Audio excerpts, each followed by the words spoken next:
Commissioner,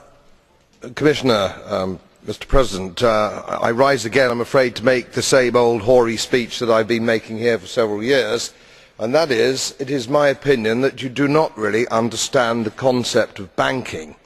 All the banks are broke.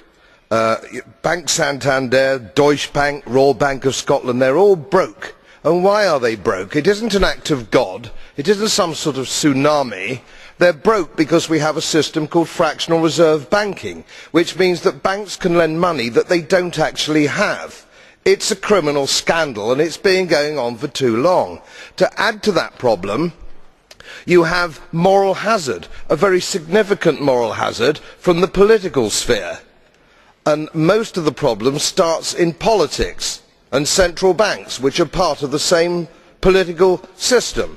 We have counterfeiting, sometimes called quantitative easing, but counterfeiting by any other name. The artificial printing of money, which if any ordinary person did, they would go to prison for a very long time.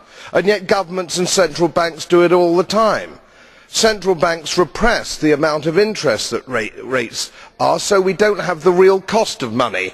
And yet we blame the retail banks for manipulating LIBOR. The sheer effrontery of this is quite astonishing. It is central banks that manipulate interest rates, Commissioner. And plus, underneath all this, we talk loosely, in a rather cavalier fashion, do we not, about deposit guarantees. So when banks go broke through their own incompetence and chicanery, the taxpayer picks up the tab. It is theft from the taxpayer. And until we start sending bankers, and I include central bankers and politicians, to prison for this outrage, it will continue.